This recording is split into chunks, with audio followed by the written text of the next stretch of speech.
ngồi ngược có say không em?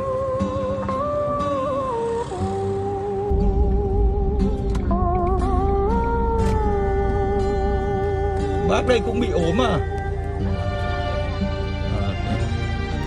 Tôi cố gắng nhé, ngồi đi đến cầu Thác Vệ phải không? Rồi. Tôi ủy ban biết đâu. Không, cứ đến cầu Thác Vệ là biết rồi.